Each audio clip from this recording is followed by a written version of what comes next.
नमस्कार, मी अंकुश सदाशिव लोखंडे, राहणार माणिकवाडा, तालुका नेर, जिल्हा यवतमाळ।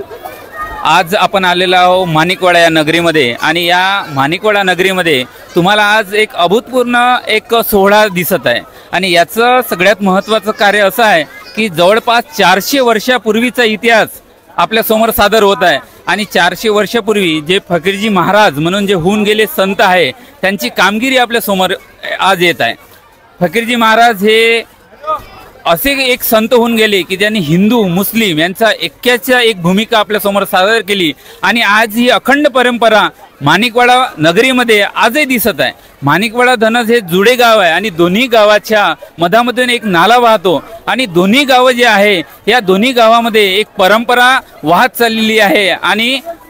कार्तिक एकादशी निमित्त इथे दरवर्षी यात्रेचे एक प्रयोजन होते। त्याचबरोबर यात्रेसोबतच या ठिकाणी तांब्याच्या डेगीमध्ये तांब्याचे एक विशिष्ट प्रकारचे भांडे राहते आणि त्या भांड्यामध्ये मोठ्या प्रमाणात कण्या शिजवले जाते। कण्या म्हणजे ज्वारीपासून तयार केलेला एक पदार्थ आणि याचा आनंद घेण्यासाठी कण्या भाकरीची परंपरा या ठिकाणी जवळपास 400 वर्षापासून जोपासली जाते आणि त्याच्यामुळे हे अभूतपूर्व एक आपल्याला पाहायला भेटत आहे। नेर नगरीमध्ये असलेले हे छोटंसं गाव यामुळे पंचक्रोशीत प्रसिद्ध झाले आहे। या निमित्त इथे लाखो लोक या पंचक्रोशीतले जमा होतात आणि या ऐक्याचा आनंद घेताना आपल्याला दिसत आहे आणि या निमित्ताने आपल्याला खऱ्या अर्थाने भारतीय संस्कृती काय होती, भारतीय इतिहास काय होता आणि त्या इतिहासामध्ये काय घडलेलं होतं, आधी संतांनी केलेल्या कामगिरी काय होत्या, महाराष्ट्र ही संताची भूमी म्हणतो आपण आणि महाराष्ट्राच्या संतांच्या भूमीमध्ये काय काय कामगिरी झाली आहे, संतांनी काय योगदान केलेलं आहे ते आपल्याला आज सुद्धा पाहायला भेटत आहे आणि त्याचंच एक परिणिती म्हणून